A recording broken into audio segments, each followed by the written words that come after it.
team, j'espère que vous allez bien, vous avez passé une excellente journée. On se retrouve ce soir pour une nouvelle vidéo de pronostic sportif avec toujours la même technique, la team, deux combinés à vous proposer. Si le premier passe, on ne joue pas le deuxième. Inversement, si le premier ne passe pas, on joue le deuxième. Ça nous permet toujours, je le répète, mais de faire seulement entre guillemets 1 sur 2 pour être en bénéfice. On va tout d'abord faire le débrief de ce qui s'est passé hier. J'étais parti sur deux combinés, un combiné 100% turc où on fait 1 sur 2 et heureusement le combiné portugais est passé qui était tout simplement la victoire de Porto à Santa Clara combiné avec le but de Pizzi contre Moreirense. On a eu très chaud, penalty loupé par Pizzi à la 48e, deuxième penalty loupé à la 90e. Cependant, il a réussi un petit peu à faire oublier ces deux échecs en marquant justement après ce deuxième penalty, un beau petit combiné à 3,15 qui nous permet un petit peu,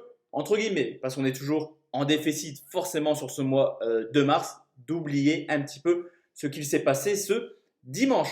On part tout de suite la team sur deux combinés. On commence en Pologne, exceptionnellement. C'est Slask qui reçoit Korona.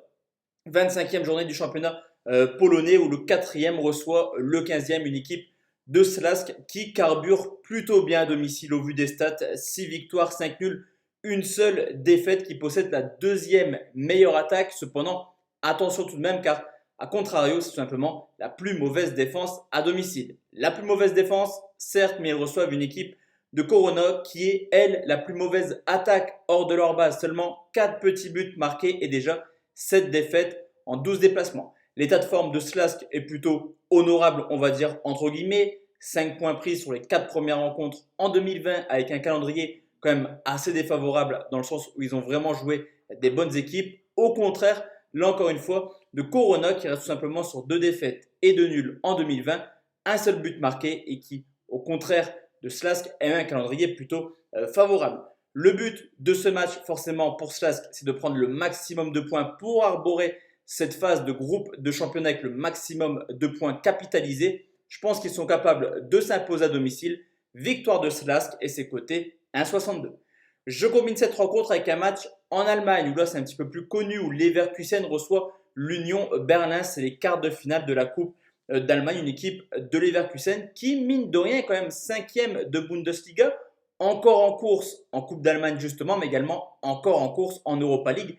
Belle petite saison pour Leverkusen. De son côté, l'Union Berlin n'a rien à craindre en cette fin de saison. 9 points d'avance sur Düsseldorf. Tout porte à croire que vraiment l'Union Berlin jouera au maximum cette coupe. À domicile, on le sait, Leverkusen c'est une équipe qui marque énormément de buts.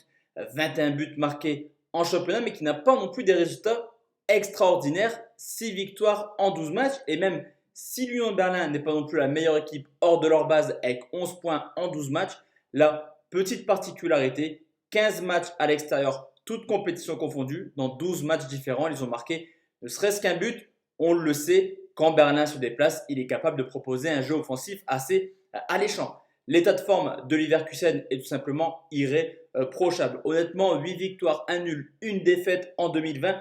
Mais là où on peut trouver un petit peu de difficulté chez Leverkusen, c'est seulement 2 clean sheets en 10 matchs. À côté de ça, 25 buts marqués malgré l'absence de son meilleur attaquant entre guillemets, Kevin Volland. Du côté de Berlin, il reste sur 2 victoires de suite à l'extérieur, à Francfort et à Brême. Il reste également sur 8 buts marqués sur les 4 dernières rencontres, dont 2 contre Leverkusen. Il y a de là 3 semaines où Leverkusen est venu s'imposer 3-2 à Berlin. C'est un match allemand, c'est un match fou. Il y aura forcément un vainqueur à la fin de la rencontre. Plus de 2,5 buts, c'est coté à 1,46 et ça nous fait un premier combiné à 2,37. Deuxième combiné un peu plus connu entre guillemets, on commence en Italie où la Juventus reçoit le Milan AC, demi-finale retour de la Coupe d'Italie, un but partout lors du match aller.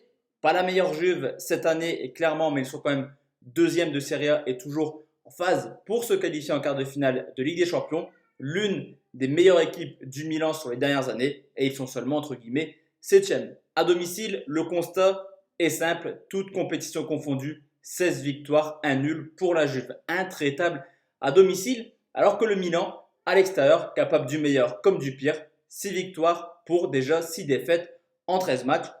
Également assez intéressant, regardez les défaites du Milan à l'extérieur, à la Juve, à l'Atalanta, à la Roma et également à l'Inter. Alors certes, la Juventus ne tourne pas rond en ce moment. Il y a quand même eu 2 défaites sur les 5 dernières rencontres de Serie A, plus une défaite contre l'Olympique Lyonnais où la Juventus a très mal joué. Mais que dire du Milan également qui sur le mois de février a seulement remporté un seul de ses 5 matchs. Historiquement, c'est assez intéressant. On peut remarquer que le Milan ne s'impose quasiment jamais à la Juve. La dernière victoire, c'était en 2010 avec un certain Ronaldinho. Mais ce qui est également assez important dans cette rencontre, c'est un petit peu l'extra sportif et le fait que la maman de Cristiano Ronaldo a été opérée d'urgence aujourd'hui. Donc, est-ce qu'il sera titulaire? Est-ce qu'il sera apte en tout cas à jouer? J'ai des doutes concernant un petit peu Ronaldo et l'attachement qu'il a pour sa famille. Et je ne peux pas prendre de risques sur cette rencontre et je vais tout simplement partir sur la Juventus se qualifie. Donc en gros, 1-0-0, ça passe. La Juve se qualifie, c'est coté 1,33. Enfin, team, je combine la Juventus qui se qualifie avec l'Olympique Lyonnais qui reçoit le Paris Saint-Germain. Là aussi, c'est les demi-finales de la Coupe de France. Le vainqueur jouera Saint-Etienne ou Rennes, une équipe de Lyon qui à domicile, on le répète souvent, mais ce n'est pas non plus extraordinaire. Leur statistique est très moyenne et clairement, dans le jeu, on trouve une équipe de Lyon assez moyenne tout au long de la saison. À côté de ça, les Parisiens ont forcément un bilan assez honorable à l'extérieur, 10 victoires en 13 matchs de championnat, déjà 31 buts marqués. Cependant, au niveau de l'état de forme, il y a un petit peu de différence entre les deux équipes.